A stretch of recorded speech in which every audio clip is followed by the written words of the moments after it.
Good evening and welcome to the City of Colwood Special Planning and Land Use Committee meeting for Wednesday, October the 8th.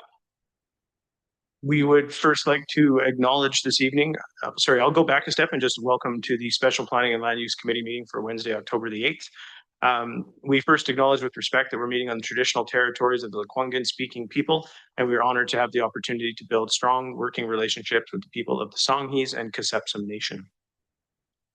There is an option for public participation this evening. I don't believe we have anyone. There's no one online, so we won't go there. So the first item is item 2, the approval of the agenda. I'll be looking for a motion to approve the Special Planning and Land Use Committee meeting agenda for this evening, October 8th. Thank you. Any opposed? Seeing none. Move forward to item 3, adoption of the minutes. Looking for a motion to approve the minutes from the Planning and Land Use Committee meeting of September 2nd, 2025. Is there a mover? I see a mover. Any opposed? Seeing none. We'll move on. Item 4 was public participation. Seeing nobody in the audience and nobody online, it's safe to say that we can move forward there. That will take us to item 5, new business, which is item 5.1, development variance permit for 298 Beachlands Boulevard. We did have 2 presentations queued up for this evening, a staff presentation and applicant presentation. And I know that Georgia Desjardins is online from Seacliff. We won't require the presentations, I think, this evening. The committee has had ample time to review the materials. So what I would like to do at this point is I would move that we accept the staff recommendation to council, that the Planning and Land Use Committee consider recommending to council that development variance permit number DBP 00014 for the lands at 298 Beachlands Boulevard be approved, which would have the effect of varying section 11.A.I of Colwood Sign Bylaw 1988 to permit 2 freestanding signs. I now look to the committee to see if there's any discussion or amendments to that motion. Seeing none, I will call the question. Welcome, John. I see you online there as well. Sorry, we are just we put a motion on the floor to approve this, to send it to council.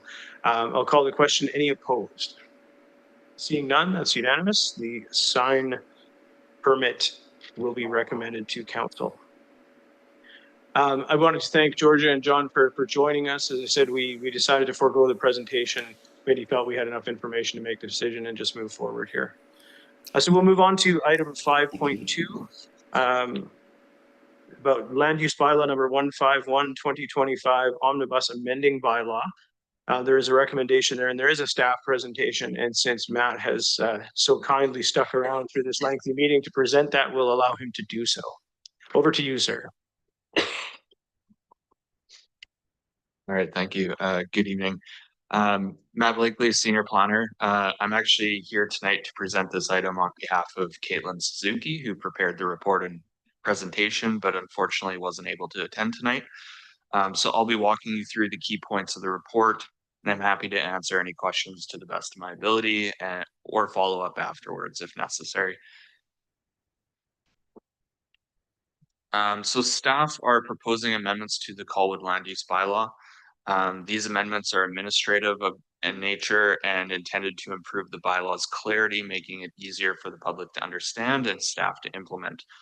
These amendments include corrections to previously amended or adopted amendments, updates to definitions, formatting improvements, and changes to further align with the OCP.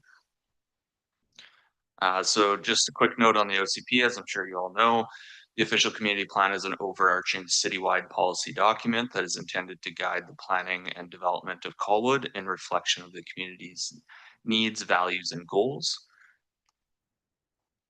The land use bylaw is intended to align and implement the guidelines and policies from the official community plan through regulating land development, including density, permitted uses, siting of buildings and structures.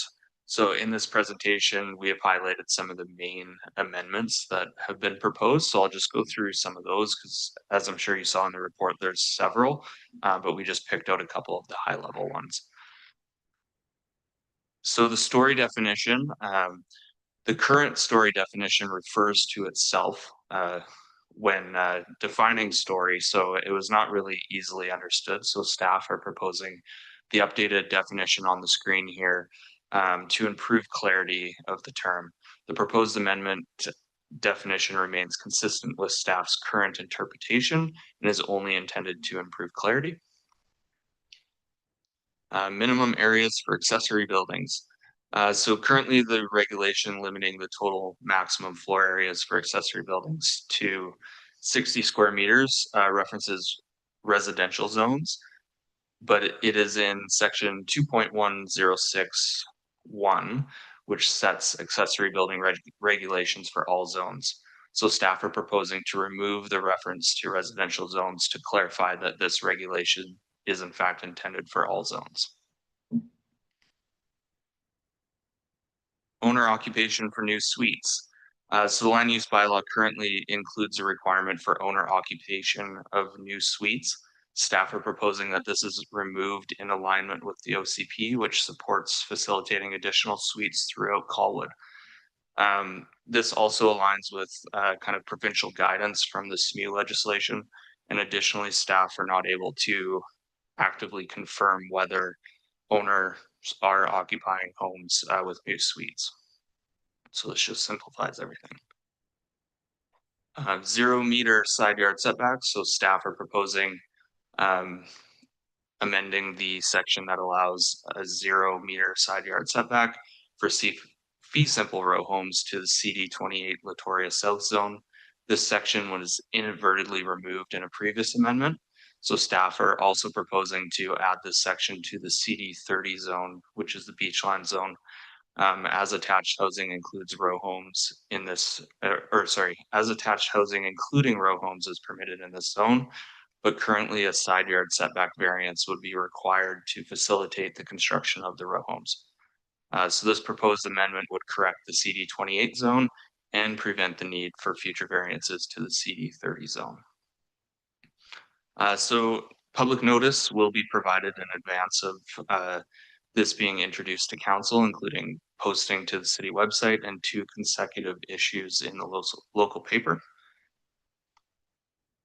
And just the committee may choose to recommend the staff recommendation for this bylaw amendment to be considered for first, second, and third reading by council, and that and then the other options on the screen. Thank you very much. Great, thank you, Matt. Appreciate it. Look to the committee for any questions. I don't see any. Is there anyone who would like to make a motion on this one? Seeing none, did you? You have to press a button. Just so it's on the recording. So I'll go to Kathleen. I move that we accept the amendments as drafted. Great. So the motion is to accept the staff recommendations. I'll call the question. All those opposed? Couldn't trick anybody. So seeing none, that's unanimous as well. So that will move that forward. With that, that would bring us to item 6 on the agenda, adjournment, which if we move quick enough, probably set some sort of all-time speed record. So I'll make that motion to adjourn. All those opposed? Seeing none, that's a wrap. Thank you, everybody. Appreciate you taking the time, especially with the date change on us. Thanks.